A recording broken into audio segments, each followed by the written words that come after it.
ଆପଣ ଯେତେବେଳେ ଆସିଲା ବା ଯେତେବେଳେ ନିର୍ବାଚନ ପ୍ରଚାର ଚାଲିଥିଲା ଆମମାନେ କଭରେଜ କରୁଥିଲୁ ଗୋଟେ ବଡ଼ ସ୍ଲୋଗାନ ଥିଲା ଓଡ଼ିଆ ଅସ୍ମିତାକୁ ନେଇକି କୁହାଗଲା ଏଥର ନିର୍ବାଚନରେ ଭାରତୀୟ ଜନତା ପାର୍ଟି ଜିତିବାର ସବୁଠାରୁ ବଡ଼ ଟ୍ରମ୍ପ କାର୍ଡ଼ ହେଲା ଓଡ଼ିଆ ଅସ୍ମିତା। ଆପଣମାନେ ଜିତିଲେ କ୍ଷମତାକୁ ଆସିଲେ ଶପଥ ନେଲେ ଏବଂ ଯାଇକି ଚାରିଦ୍ୱାର ଖୋଲିଲେ ଶ୍ରୀମନ୍ଦିରର ଓଡ଼ିଆ ଅସ୍ମିତାକୁ ନେଇକି ଆଗକୁ ପରିକଳ୍ପନା କ'ଣ ଅଛି ମାନ୍ୟବର ମୁଖ୍ୟମନ୍ତ୍ରୀଙ୍କର?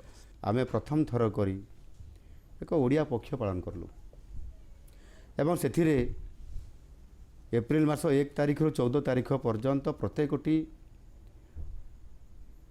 ଓଡ଼ିଶାର ଏବଂ ଓଡ଼ିଆ ଲୋକଙ୍କର ଭାବାବେଗକୁ ନେଇ ଅସ୍ମିତାକୁ ନେଇ ଆମେ ବିଭିନ୍ନ କାର୍ଯ୍ୟକ୍ରମ କଲୁ। ସେଥିରେ ଶିକ୍ଷା କ୍ଷେତ୍ରରେ ମଧ୍ୟ ଏବଂ ଅନ୍ୟାନ୍ୟ ସମସ୍ତ କ୍ଷେତ୍ରକୁ ଆମେ ସେଥିରେ ଯୋଡ଼ିଲୁ। କିଭଳି ଭାବରେ ଶ୍ରୀମନ୍ଦିର ପୁରୀ ମହାପ୍ରଭୁ ଜଗନ୍ନାଥଙ୍କୁ ନେଇ କିଭଳି ଭାବରେ ସମ୍ପୂର୍ଣ୍ଣ ଭାବରେ କାର୍ଯ୍ୟକ୍ରମ କରାଯିବ ତା ପାଇଁ ମଧ୍ୟ ସ୍ୱତନ୍ତ୍ରତା ଆଣିଲୁ। କର୍ପୋରେଟ୍ ଫଣ୍ଡ ଗଠନ କଲୁ ଯାହାକି କେବେ ହେଇନଥିଲା। ଓଡ଼ିଆ ଭବନ ଆମେ ଏଠି ନିର୍ମାଣ କରିବା ପାଇଁ ଯାଉଛୁ, ଯେଉଁଥିରେ ଓଡ଼ିଶାର ବରପୁତ୍ରମାନଙ୍କୁ ଓଡ଼ିଶାର ଐତିହ୍ୟ ଓଡ଼ିଶାର ସଂସ୍କୃତି ଏ ସମସ୍ତ କଥାକୁ